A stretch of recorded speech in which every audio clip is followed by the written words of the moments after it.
Hi there, welcome to my channel. I'm Andrea and today I really want to talk about Dr. Joe Dispenza's sort of method to drawing things to us, because I have been doing the work for about 3 years and I had so many moments where I have gone back to the old way of being, and I just went through a period of that and I had some really profound realization about the journey, about change, and I think my reflection might help you in your own journey, because I think the way he explains the work can be kind of repetitive, and getting a fresh point of view can help you maybe integrate it even deeper and really understand the core of the work, or just give you some fresh inspiration perhaps. And this will probably be my understanding and a lot of influence from my own experience, and I think this will really click for people, because I mean, we're using 5% of our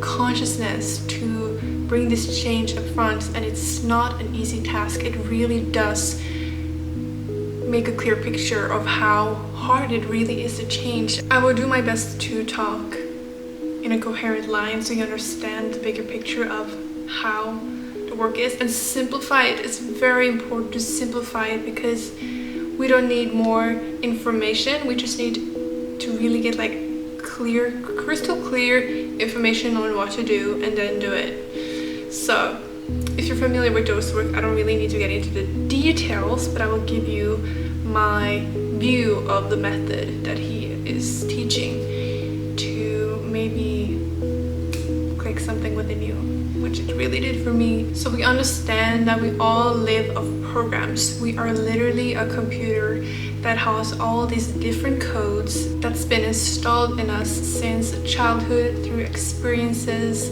meeting people, and the whole broad scenario. And to really make a change in our program, we need to get into the operating system, as Joe says. And it really is a great reflection, because we realize that this is probably a simulation. We are living in a matrix. I'm a literal computer that has programs and codes installed into it. And to actually make a change in my life, I need to get into the operating system and install a new program. And I also think that before we make the decision to install a new program, we need to grasp and understand that it's fully possible.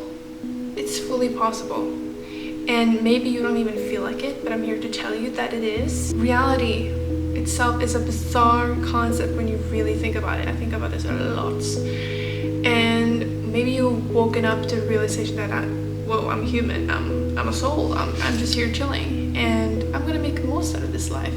So you make the decision to make some changes in your inner world so it will reflect in your outer world. You realize that the inner world is the blueprint, and the outer world is the effect of that blueprint. The first step is to get crystal clear on your vision, of the thing that you want, and possibly why you want it. Do you have good intentions? Is it from ego?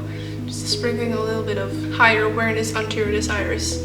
Because if you're manifesting soul desires, if you're manifesting intentionally, you will create a lot of a greater outcome, not just for yourself but for humanity too, because I believe we're all. So just get the details down and dream big. I mean, put it on paper. Remember, anything is possible, so just get clear. Maybe make a vision board, or just look at other people who you look up to, who you would like to live as. Realize that that's fully possible for you and get clear on it. And the process of manifesting that is that you have to embody the energy. You have to embody the energy of what you want to become. And that does not just mean in your meditation, it means in your everyday life. And it's just an energy that you need to live in, and understand that you don't have to think about doing the thing, you just have to do it. You don't have to do all of it from the mind, you need to embody it in the body. And it really comes a point where it will get easier, because you've done it so many times. I mean, in the beginning, just like you're doing something new, it's gonna feel weird. Your ego is gonna be like, dude, you're not made for this is not good enough, you don't know what the fuck you're doing, just go back to things were. It will come all this way, and your job is to stay conscious of the ego when it does that, because it will do anything in its power to drag you back into the old paradigm, the old reality that you live in, because because it's so ingrained in you. It is your program. And our body, our ego, it craves the familiar, it craves the same. And if you don't have awareness, and if you don't know your ego, if you don't freaking know your ego, you will believe the thoughts that say that. You will believe the narrative because it's who you are. It feels familiar. You're like, yeah, of course, well, I believe in this. I mean, the ego is so loud. It will do anything in its power to convince you to go back to old familiar ways.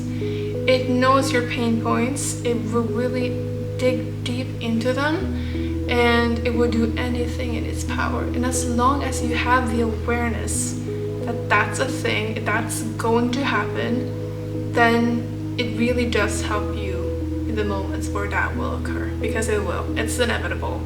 It's a part of the change. It's the gap. It's the literal gap. The next thing is you really need to find some tools to regulate. I mean, this work really does make you an emotionally intelligent person, because you need to learn to regulate your emotions to get back into a coherent state. When your ego is trying to pick at you and really try to drag you back to the old ways, it's really important that once you recognize that maybe you have a lot of emotional turmoil or anything going on, to have the tools to breathe, to relax your body, and to create and connect to your heart again and remind yourself of the vision. That is crucial. To just sit down and sit with yourself and accept these emotions. Don't try to change them, but just accept them and love them and get back into your heart, because now you're up here and just constantly working on connecting to your heart again. It's so simple that people be like, well, I'm not even gonna bother try. Well, you gotta try, man. That's the way you connect to your heart again. It will bring you back into the feeling of your new reality. So it really comes down to having a consistent practice of meditation where you will rehearse and embody and feel into the energetics of that new you. You have to get so familiar with that energy that you know it from the inside out, because repetition rewires the brain. So if you do that every day in your morning meditation, perhaps in the middle of the day, whenever you are embodying the energy, not from trying but from literally being, and you do it every day, you feel like it's you at some point because you have done it so many times, and over time it will become a part of your program, and that's when you begin to act like that on autopilot, because it's who you are. That's the process. Now you really have installed it into your program, your inner world, and it will begin to manifest, reflect things in your outer world that will match that frequency and energy. That's it. I found it incredibly helpful when I realized how big of an ego I had. Like seriously, my ego, I'm a Pisces, so I spend a lot of time up here thinking. It really would drag me back down. I just had a moment where this was like really potent. I was really low, I was feeling really hopeless and really like there's no possibilities. It's not working out. Everything, it just feels off. I can't connect to my heart. You know, all of this was coming up to show me, to teach me to get to know my own ego, because it's just a voice, it's just a narrative that's going on within your mind. And if you don't have the freaking awareness, it will get you back, and that's what it did with me. But it's so important to have grace for ourselves when that happens, because it is hard. The ego, it does hurt when it really digs deep into your pain points. But really what I was missing from Joe's explanation was the ego part, because it's so hard. It really is hard. So if you find yourself, you've been doing the work for some time and you don't really feel like there's any change happening, or you feel yourself falling back to the old ways, maybe this is the missing point. Maybe this is the missing puzzle piece in the picture. Really hone in on having grace for yourself and being soft with yourself, because wow, it is quite a challenge to reprogram within 5% of your conscious mind against the 95 program that's running. And yeah, that was like my realization with the work. It really is about having the awareness to deal with any situation. And remember, it's completely human to fall and hurt your knees, but every time you do get back up, you always have yourself. And I think just recognize that you got yourself. It's okay. And yeah, it is truly a journey. That's what's been on my mind and heart lately, at least. If you are interested in more content like this, please leave a thumbs up and subscribe, and make sure you follow my socials. I am quite active on Instagram these days, so make sure to follow there. And yeah, I will see you in my next video. Ciao, ciao.